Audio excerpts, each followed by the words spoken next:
This briefing focuses on China. The goal of this presentation is to inform you on various aspects of that country in preparation for your upcoming investment decision. There are many aspects of a country that may be relevant to potential investment decisions, and the various languages of a country is the first of such issues. Similarities and differences in languages can have a substantial impact on a firm's ability to communicate with local customers, suppliers, and even employees. While Australia and China have distinctly different dominant languages, many Australians might not be aware that even within China there are huge linguistic variations. What we normally refer to as Chinese actually includes 6 very different languages. Fortunately, it is also true that the use of the English language in China is widespread and growing rapidly. The Economist reported in 2006 that up to 1/5 of the population is learning English. A second issue which can influence a firm's ability to conduct business in a foreign country is the dominant religion.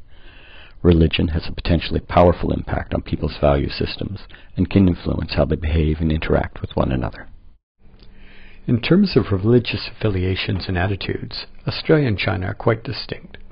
While a large proportion of the Chinese population has no religious affiliation, the remaining portion of the population is heavily skewed to a mixture of Chinese folk religions, Taoism, and Buddhism, approximately 17%. Nevertheless, many Australians may not realize that Christianity has gone through several cycles of popularity in China, since first being introduced in 635 AD, and is once again on the increase.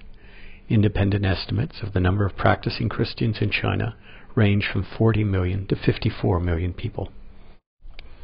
A third factor which may influence a company's ability to conduct business in a foreign country is the level of industrial development. This not only influences the cost of labor in a country and the consumption patterns, but it also arguably shapes the attitudes, values, and behaviors of the population in general. Despite its miraculous industrial growth over the past decade, the differences between Australia and China in terms of economic and industrial development are still substantial. In particular, China is still heavily agrarian rural society, with almost 40% of its workforce in agricultural production, compared to only 5% for Australia. However, in the major coastal cities of China, the overall standard of living, the consumption of consumer goods, and the prominence of the service economy are rapidly approaching Australian standards. A fourth important issue is the similarities and/or differences in the educational systems of countries. China has recently implemented major reforms in education, intended to produce more able people and in turn develop an education system more like Australia, where education is available to all people. However, China's education system is still substantially more varied and is still in need of much modernization.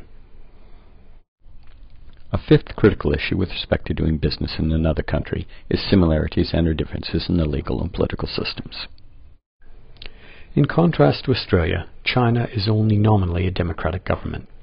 While the President and the Vice President are elected by the National People's Congress for a 5-year term, machinations behind the scenes truly determine who serves in these positions. In China, the National People's Congress is deemed to be the highest organ of state power, as per the Chinese Constitution, and is partially composed of a permanent body called the Standing Committee of the National People's Congress. Nevertheless, in recent years, the Chinese political system has become more open and democratic, and the country has started legal reforms to shift their system to one more similar to Australia. A sixth, but potentially more subtle issue, is similarities and/or differences in actual business practices. This can involve simple but potentially embarrassing issues, such as how to properly greet people and attitudes towards time. While Chinese culture obviously is different from Australia's, it is also important to be aware of the similarities. For example, being extremely late for an appointment is considered an insult in both cultures. Dress is also similar, and jeans are acceptable casual wear for both men and women. Business meetings over food are also common. During a meal, expressing enthusiasm about the food you are eating is a welcome sign. However, there are also some striking differences in business practices between the countries. For example, most Chinese workers take a break between 12 noon and 2 p.m. Practically everything shuts down during this period, including lifts and phone services. A common problem in communication revolves around the word no. Negative replies are considered impolite. Instead of saying no, answer maybe or we'll see, and get into specifics later.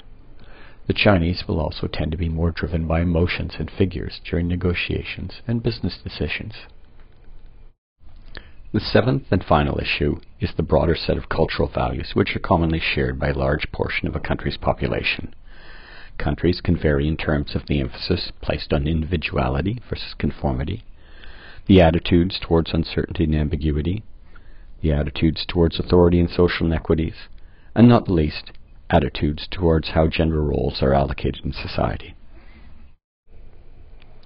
Not surprisingly, the Chinese are different from the Australians in terms of many cultural values. The largest difference is in terms of the role of the individual versus the importance of the group. China is strongly collectivist, and individuals are expected to subsume their own wants for the benefit of the group. Interestingly, these differences do not include masculinity or relationships between genders. Women in China enjoyed equal opportunities and status, similar to women in Australia. This concludes our brief presentation on China.